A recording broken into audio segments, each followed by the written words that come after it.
The sun rose over the farm like a spotlight on a stage, and I had a feeling today would be another performance.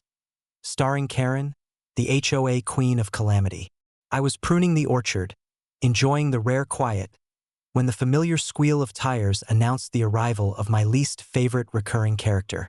Her black SUV rolled up to my lodge with the subtlety of a marching band. Karen stepped out, papers flapping in her hands, voice already rising in that high-pitched wail that had become synonymous with HOA hysteria. "You can't keep this gate locked. You can't keep me out." I wiped my hands on a rag, straightened, and let my grin settle into a calm, almost predatory expression. "Good morning, Karen. I see you've brought the usual energy. What's today's crisis?" She flung the papers toward me, which I casually caught with one hand while folding the other across my chest. "This is a violation. I demand access to the lodge immediately. I am the president of the HOA.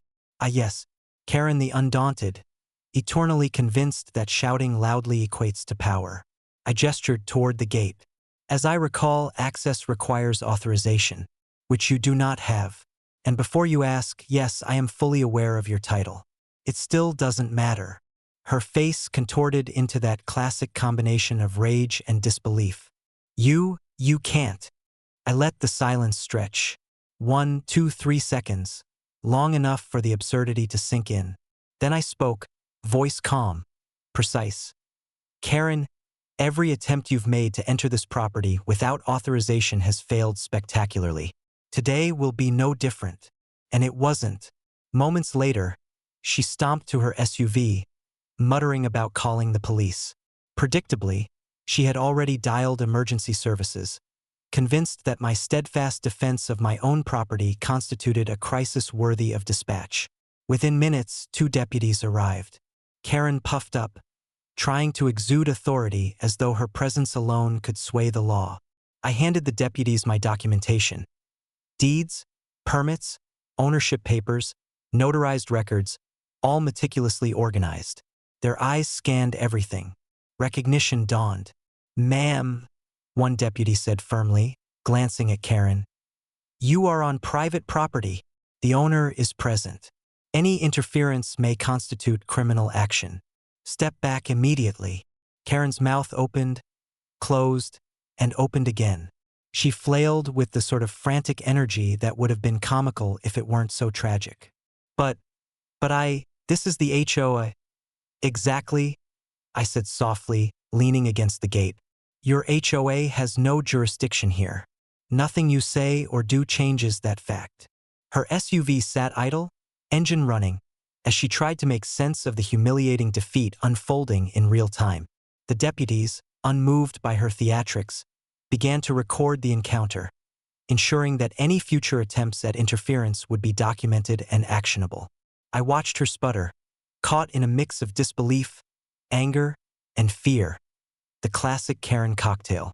Her next step was uncertain, dangerous even, and I allowed the suspense to stretch. Every twitch of her hand, every muttered threat, reinforced a truth she refused to admit. On my property, she had no power. Finally, she retreated. The SUV spun tires on the gravel, sending clouds of dust into the evening light as she departed, muttering promises of lawsuits and escalations that would never materialize. I closed the gate, letting the click of the lock echo across the fields like punctuation. The farm returned to silence, animals grazing peacefully, the lodge intact and unbreached. Later, I walked the property line, the sun dipping low over the horizon. The golden light reflected in the pond, painting a serene, almost ironic scene. Karen had once again attempted chaos and failed. The humor was dark, almost Shakespearean in its inevitability. Every overreach, every misjudgment, every frantic call to authority had ended in embarrassment. I allowed myself a small laugh. Karen's obsession with control was endless, relentless, and utterly futile. Each new scheme, each frantic escalation, made her more amusing, from a distance, of course. Up close, she was a storm of ego and hysteria. But the farm remained untouchable. Gates locked, documents in order, animals fed, fields intact. Karen could rage, scream, or plot endlessly. None of it mattered. And in that quiet, as the wind stirred the crops and the sun painted the sky in gold and crimson, I realized the truth. On my land, reality always wins. Ego and entitlement are amusing, but ultimately powerless. And Karen? Well, she was a lesson I'd never forget, and one the farm, as always, had no intention of letting her ignore. If you want, I can continue 2025 to 2026 next, maintaining the darkly humorous cinematic style while showing